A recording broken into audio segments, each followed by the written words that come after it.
దేవునికి స్తోత్రం. ప్రియమైన బిడ్డలారా, ఈరోజు మనము షేబే దేశ పురాణాన్ని గురించి తెలుసుకుందాము. ఈమె రాణి మరియు జ్ఞానవంతురాలు. ఎప్పుడైతే సొలొమోను రాజు కీర్తి వినిపించిందో వెనువెంటనే ఆమె ఆయనను శోధించుటకును పరీక్షించుటకును ఎంతో దూరంలో నున్నను యెరూషలేమునకు వచ్చింది. ఆయన జ్ఞానాన్ని పరీక్షించి రాజుకు మరుగైనది ఏదీ లేదని తాను వేసిన ప్రశ్నలన్నిటికీ భావంను చెప్పిననియు ప్రత్యుత్తరం ఇచ్చినాడని తెలుసుకున్నది. ఇంకా రాజు కట్టించిన మందిరమును, అతని బల్లపైనున్న భోజన పదార్థములను, సేవకులకు అతనిచ్చిన వస్తువులను, అంటే వారు కూర్చుని పీఠములను, వస్త్రములను మరియు గిన్నెను అందించు వారిని, అతన్ని కనిపెట్టు ఉపచారకులను చూచింది. అనగా వారు పనివారైనప్పటికీ వారికి ఏ లోపము లేకుండగా అన్ని సదుపాయములను కలిగి ఉండుటను మరియు వారు ఎంతో ప్రేమతో అభిమానముతో రాజును కనిపెట్టుటను చూచింది.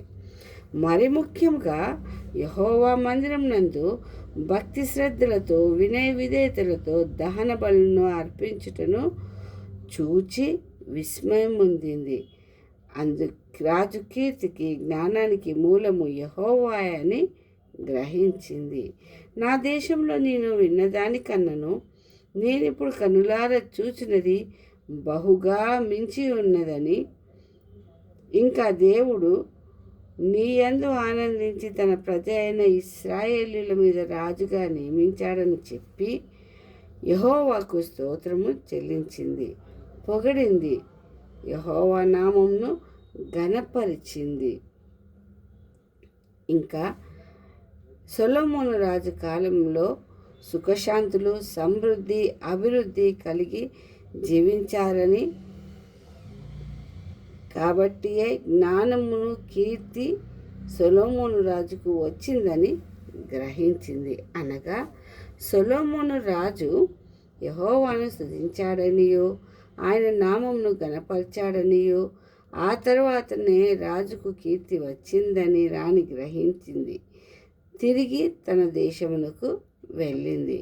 కాబట్టి ప్రియులారా, మనము కూడా మొదటిగా యెహోవాను స్తుతించి ఆయన నామమును ఘనపరిచి జ్ఞానమును, సుఖశాంతులను, సమృద్ధిని, అభివృద్ధిని కలిగిన జీవితములతో జీవిద్దాము.